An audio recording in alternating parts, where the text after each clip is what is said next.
العالمين وبنعمته تتم الصالحات. أشهد أن لا إله إلا الله وحده لا شريك له وأشهد أن محمدا عبده ورسوله الكريم. اللهم صل وسلم على نبينا محمد وعلى آله وأصحابه أجمعين. أما بعد، رب اشرح لي صدري ويسر لي أمري واحلل عقدة من لساني يفقهوا قولي. Segala puji bagi Allah, kemudian salawat dan salam pada Rasulullah, pada keluarga dan seluruh sahabat-sahabatnya yang Allah muliakan, insyaallah. Bapak-bapak, ibu-ibu, jemaah salat subuh yang datang karena Allah, mudah-mudahan Allah balas dengan pahala yang berlipat, insyaallah.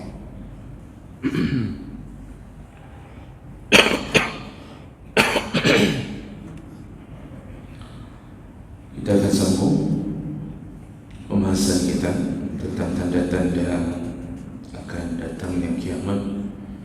Kita masih membahas tanda yang diberikan Nabi melalui satu hadis yang kata Rasulullah dibolehkan untuk berharap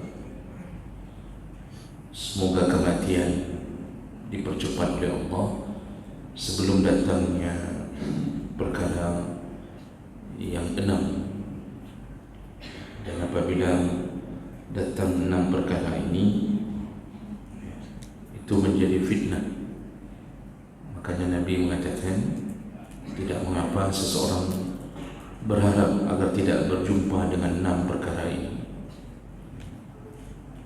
Dan kita sudah jelaskan 3 di antaranya, kata Rasulullah, yaitu di penghujung zaman akan terjadi fenomena tentang pemimpin yang bodoh dalam urusan agama, mereka yang kemudian memimpin negeri-negeri,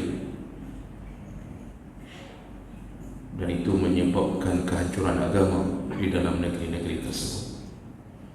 Kemudian yang kedua, banyaknya pasukan keamanan atau banyaknya penegak keamanan, tetapi di penghujung zaman mereka dijadikan sebagai tameng para penguasa.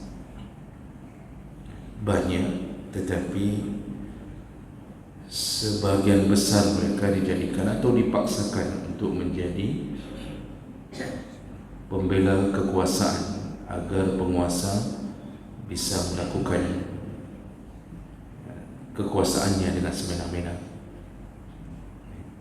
Kemudian yang ketiga, kata Nabi, wa bai'ul hukmi, yaitu terjadinya jual beli hukum. Artinya jangan berharap keadilan ketika zaman itu datang, karena keadilan tidak bisa ditegakkan, hukum diperjualbelikan. Siapa yang berkuasa, siapa yang punya uang, maka dia bisa membuat hukum yang seharusnya ditegakkan ke atasnya, dia bisa membelinya. Jadi jual beli hukum ini salah satu yang paling kentara adalah sogok menyogok. Dan hakim tidak bisa memutuskan perkara dengan baik karena banyaknya intervensi politik dan kepentingan. Belum lagi ujian melalui tawaran-tawaran harta. Begitulah keadaan penegakan hukum di akhir zaman.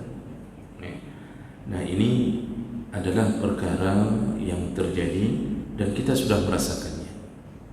Artinya sebenarnya kita ini sudah berada di detik-detik menuju kepada akhir zaman atau kiamat.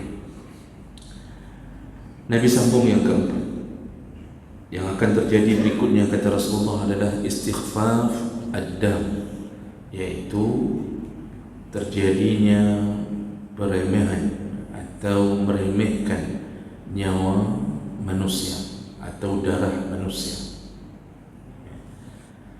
Bapak Ibu yang Allah muliakan, Rasulullah sallallahu alaihi wasallam mengharamkan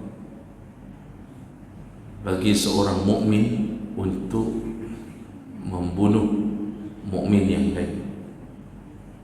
Dan haram itu haram yang kuat, artinya betul-betul jangan coba-coba menumpahkan darah mukmin yang lain kecuali karena dihalalkan oleh Allah.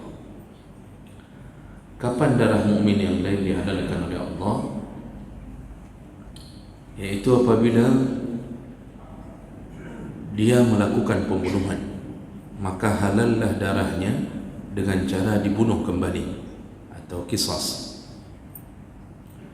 Yang kedua, yaitu ketika seorang mukmin yang sudah menikah lalu kemudian dia berzina. Dia sudah menikah, istri yang sah ada, tapi sengaja menantang Allah dengan cara berzina, padahal dia ada tempat untuk melampiaskan nafsunya yang halal.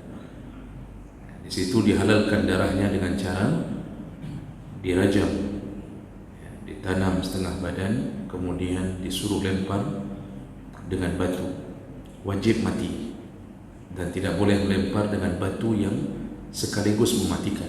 Begitu di dalam hukum rajam. Kemudian orang-orang yang murtad, maka halal darahnya. Jadi itu boleh dibunuh semuanya melalui ketukan palu hakim. Kalau hakim sudah mengetukkan palu di atas kesalahan itu, maka halallah darahnya. Orang-orang murtad ni itu disuruh taubat dulu, disuruh lakukan istitabah selama 3 hari, diberi waktu untuk mengucapkan kembali syahadat. Kalau mereka tak kembali dan betul-betul sudah ingin menukar agamanya dengan kekafiran, maka halallah darahnya. Tentu hari ini orang akan bertanya-tanya, bukankah itu bahagian daripada hak asasi dari seorang manusia? Bukankah seseorang boleh memilih agamanya sesuka-suka hatinya? Itu perkataan hak. Islam tidak begitu. Sebelum masuk Islam tidak ada yang memaksa untuk masuk Islam. Kita cuma mendakwahkan. La ikraha fid din. Tidak ada paksaan untuk masuk ke dalam Islam. Tapi begitu sudah masuk Islam atau lahir dalam keadaan Islam, maka haram hukumnya keluar. Belum masuk, pikir-pikir, tak jadi masuk pun tak apa-apa. Tapi kalau sudah masuk, maka haram hukumnya keluar. Kenapa begitu Bapak Ibu yang Allah muliakan? Karena kalau diizinkan dalam Islam keluar semena-mena, menyebabkan akan terjadi sebuah fitnah besar, seakan-akan Islam ini punya kekurangan. Jadi orang kalau keluar dari satu lembaga, begitu kita tanya kenapa keluar, dia mengatakan enggak beres, mana ada, enggak betul lembaga itu. Dia akan mengatakan itu. Maka orang yang keluar dari Islam, kalau kita tanya kenapa keluar, pasti dia akan mengatakan enggak beres, enggak betul. Padahal Islam itu agama yang paling benar. Tapi gara-gara fitnah dia, menyebabkan orang akan mulai mengatakan Islamnya yang tak benar. Maka dia dianggap sebagai sumber fitnah. Dan dianggap kalau itu dilegalkan, orang-orang akan terfitnah, mendapatkan informasi yang salah. Kemudian orang pun akan keluar dari Islam beramai-ramai. Nah, makanya dihalalkan darahnya, wajib dibasmi ke akar-akarnya para murtad. Itu yang boleh dihalalkan darahnya. Dan di dalam hadis yang berbeda satu lagi, yaitu perampok. Perampok halal darah. Kalau kita sudah melihat gelagat merampok, bukan mencuri, merampok, yaitu dia membawa senjata, mengancam dan mulai melakukan gerakan-gerakan yang arahnya mengancam nyawa. Seandainya kita membunuhnya, maka kita tak berdosa. Itu telah ditanyakan oleh Abu Hurairah radhiyallahu anhu, "Ya Rasulullah, kalau kami menghadapi orang-orang yang akan mengambil harta kami, kalau kami terbunuh bagaimana nasib kami?" Kata Abu Hurairah, kata Rasulullah, engkau mendapat pahala syahid, dibunuh demi mempertahankan harta. Tapi kalau kami membunuh mereka ya Rasulullah, bagaimana kalau kami yang bunuh perampok itu? Apa jawaban Nabi? Maka dia di dalam neraka. Perampok itu di dalam neraka. Kita si pembunuh tidak berdosa. Begitu hukum syariat. Cuma masalahnya kita bukan tinggal di negeri syariat. Kita tinggal di negeri plus 62 Pak. Siap-siap menghadapi semua kenyataan yang berlawanan dengan syariat. Kita membela diri, kita membunuh begal, membunuh perampok yang telah nyata mengancam nyawa kita, kita yang ditersangkakan. Baru-baru ini kejadian seorang suami demi membela istri dan anak-anaknya dalam sebuah usaha pembegalan, dan dia berhasil membunuh begal tersebut. Akhirnya dia yang menjadi tersangka. Saya tak faham, ini hakim tak ada otaknya atau apa, saya tak faham. Dan kita kadang-kadang di saat begitu kita malah berharap semoga hakim itu ditimpa perkara yang sama, baru dia tahu bagaimana menghukumi orang yang dalam keadaan membela diri. Tapi begitulah negeri ini, ya. Dan itu sebenarnya hampir semua kasus-kasus seperti ini di negeri lain pun akan menghadapi perkara yang sama, ketidakadilan. Maka jemaah berkata Allah, itu yang boleh dihalalkan darahnya. Selain daripada itu, haram hukumnya menumpahkan darah sesama mukmin. Jangankan mukmin, kafir yang maksum itu dipelihara darahnya, itu pun tak boleh ditumpahkan. Mana kafir yang tak boleh ditumpahkan darahnya? Tak boleh dibunuh. Yaitu kafir zimmi yang tinggal di negeri Islam lalu membayar pajak. Haram kita mengganggu mereka. Bahkan Nabi mengatakan, barang siapa mangqatala zimmiyan, barang siapa yang berani membunuh seorang zimmi, maka akulah yang akan menjadi musuhnya di hari kiamat. Walaupun dia mukmin, akulah musuhnya di hari kiamat kalau berani membunuh kafir yang sudah berada di negeri Islam dan taat untuk membayar jizyah, pajak ke negeri Islam. Dia tidak mengganggu. Nah, ini tidak boleh sembarangan kita membunuh orang-orang kafir yang tidak mengganggu kita. Makanya para ulama ketika bicara tentang bom bunuh diri, ya, tidak ada ulama yang mengatakan bom bunuh diri itu syahid kalau dilakukan untuk publik, dilakukan untuk orang-orang awam. Tidak ada yang mengatakan. Semua mengatakan itu bukan istishhad, bukan usaha bunuh diri, dan itu bukan usaha syahid, tetapi itu dianggap bunuh diri. Satu-satunya bom bunuh diri yang para ulama mengatakan dibolehkan ketika kita tak lagi punya senjata, kemudian kita pun melakukan usaha itu langsung di kantong musuh. Jadi yang dibunuh adalah tentara musuh. Itu yang dibolehkan. Jadi bukan menghancurkan kafe-kafe, walaupun kita tahu kafe itu di dalamnya juga ada kafe. Tapi tak boleh kita bunuh diri di situ. Jadi jemaah melakukan Allah Subhanahu wa taala, kafir zimmi, kafir muahid, kafir musta'min. Muahid yang punya perjanjian MOU dengan negara Islam, muahid, musta'min yang mendapatkan suaka, dia minta perlindungan dari Islam, itu haram darahnya untuk diganggu. Apalagi kita sesama mukmin. Hari ini apa yang terjadi jemaah melakukan Allah? Orang bermudah-mudah membunuh saudaranya. Ada masalah sedikit, bunuh. Sedikit permasalahan dalam keluarga, bunuh.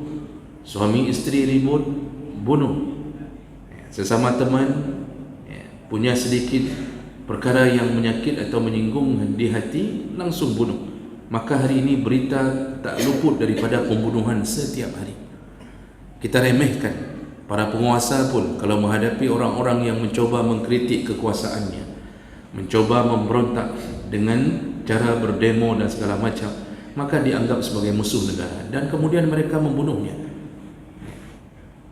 Padahal mereka sendiri pun bukanlah penguasa yang adil. Jadi memudahkan urusan darah orang. Ini hukumnya, Masya Allah, dia takkan mampu membela dirinya di akhirat. Hadis-hadis Nabi dan ayat-ayat Allah itu menyatakan besarnya dosa. Di antaranya surah Al-Maidah ayat 32, Allah mengatakan, "Man qatala nafsan bighairi nafsin." Barang siapa yang berani membunuh satu jiwa, satu jiwa dari seorang mukmin yang dia bunuh, bukan karena haknya dibunuh, au fasadin fil ard, orang itu pun tidak melakukan kerusakan di muka bumi, artinya dia bukan orang yang hak darahnya untuk dibunuh. Apa kata Allah? Faka'annama qatalan nasa jami'a. Satu orang engkau bunuh dari seorang mukmin, maka dosanya dihitung oleh Allah sama seperti engkau membunuh semua mukmin yang masih hidup di dunia. Mukmin hari ini berada di dunia, Bapak Ibu, 1,8 miliar, dan itu akan terus bertambah. Jumlah penduduk dunia 8 miliar. 1,8 miliar itu adalah muslim. Satu orang kita bunuh dalam kasus apapun yang tidak berhak untuk dibunuh, maka dosanya sama seperti engkau membunuh 1,8 miliar orang muslim yang lain. Allah yang tegaskan itu. Ini dosa yang ditanggung. Lalu kemudian Allah juga mengatakan dalam Al-An'am ayat 151, "Wala taqtulun nafsa allati harramallah illa bil haqq." Jangan coba-coba engkau membunuh jiwa seorang mukmin yang diharamkan darahnya oleh Allah, illa bil haqq, kecuali dengan kebenaran. Apa kebenarannya? Yang kita sebutkan tadi, karena qisas, rajam, karena dia murtad, itu baru berhak. Itu pun melalui tangan hakim, bukan main hakim sendiri. Dan nanti di akhirat, semua yang berani menumpahkan darah saudaranya suka-suka, cukup mudah parang terangkat, lalu langsung membacok orang lain, ribut dengan tetangga, tak ada sabarnya, langsung dia mainkan senjata. Apa kata Allah? "Wa may yaqtul mu'minan muta'ammidan." Barang siapa yang berani membunuh seorang mukmin dengan sengaja, fajaza'uhu jahannam, dipastikan dia akan dimasukkan ke dalam neraka jahannam, khalidan fiha, kekal di dalamnya. Padahal kekal itu diperuntukkan kalimatnya untuk orang kafir. Tapi kali ini Allah mengatakan siapa yang berani membunuh saudaranya mukmin, maka kekal di dalamnya. Nah, ini kata para ulama, maksud kekal hampir menyamai hukumannya seperti hukuman orang kafir. Jadi yang paling lama mukmin bertahan dalam neraka adalah para pembunuh. Kenapa tidak disebut kekal seperti kekalnya orang kafir? Karena banyak ayat lain yang mengatakan yang kekal dalam neraka hanya kafir. Mukmin tetap bisa masuk surga. Cuma kalau dosa kita membunuh, maka hampir-hampir hukuman kita menyamai orang kafir.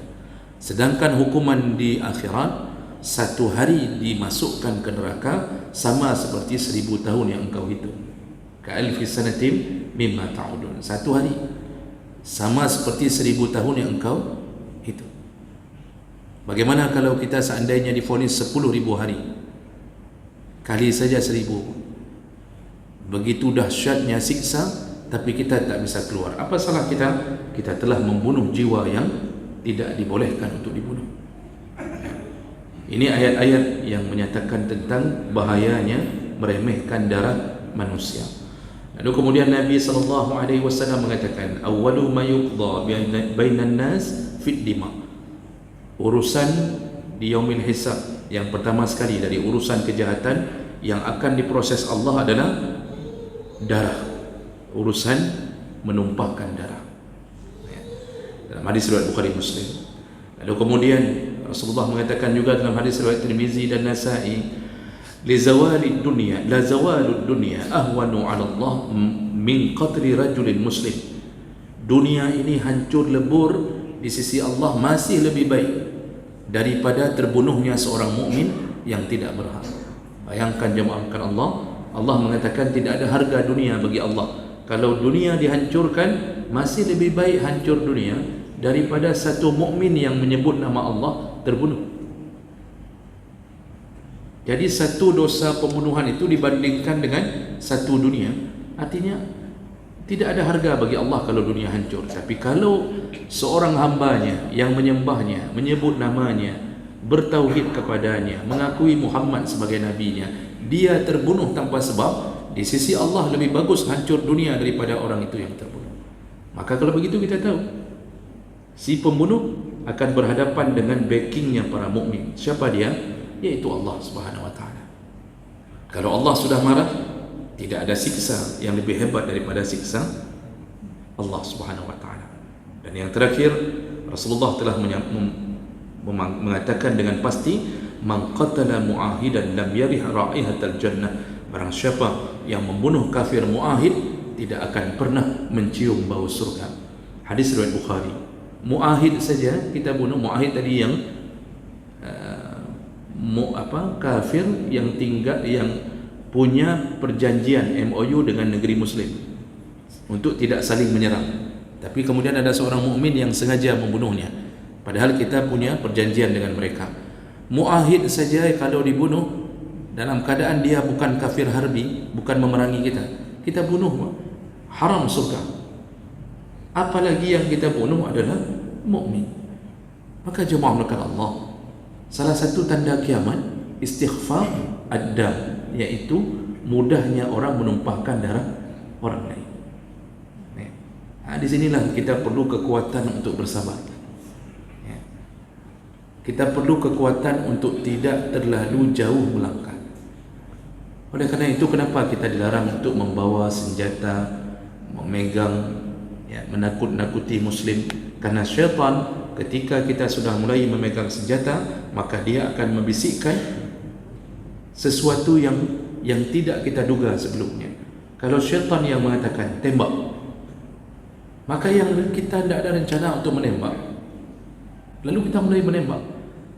Kalau syaitan mengatakan sudah, tusuk saja, padahal tadi cuma ribut mulut saja, Pak. Tapi karena syaitan mengatakan tusuk saja, akhirnya kita tusuk. Yang kita tak menduga bahawa kita akan melakukan itu. Itulah tipu daya. Kalau sudah ditusuk, dicabut kembali, nyawa hilang. Setelah itu berurusanlah kita di akhirat yang tak putus-putusnya siksa. Nanti ada hadis yang lain yang mengatakan bahawa ketika dihisab yaumul kiamat, para pembunuh ni itu pertama berhadapan dengan Allah, yaitu yang mengharamkan pembunuhan. Lalu dia kemudian berhadapan dengan pihak ahli waris yang ditinggalkan oleh korban. Mereka akan menuntut haknya.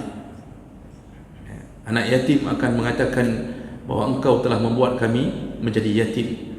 Seorang isteri akan mengatakan engkau telah membuatku menjadi janda. Maka dituntutlah hak-hak mereka oleh Allah kepada si pembunuh. Selesaikah? Belum. Terakhir dia akan berhadapan langsung dengan korban. Korban akan menuntut haknya. Korban akan menuntut darahnya.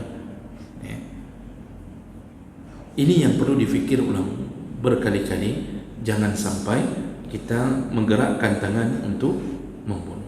Makanya kita kemarin pernah mengatakan pencuri itu tidak halal darahnya. Perampok halal darah kalau dia melakukannya, tapi pencuri tidak. Pencuri tidak halal darah. Jadi kalaupun ditangkap pencuri itu, ya jangan sampai mati, Pak. Kalaupun diikat, ditaruh madu, lalu lepaskan semut dan segala macam atau apa saja. Ya, kalau cuma dicubit sedikit-sedikit tak mengapa. Dicubit dengan tang, dengan gergaji sedikit, tak apa. Yang penting jangan dibunuh.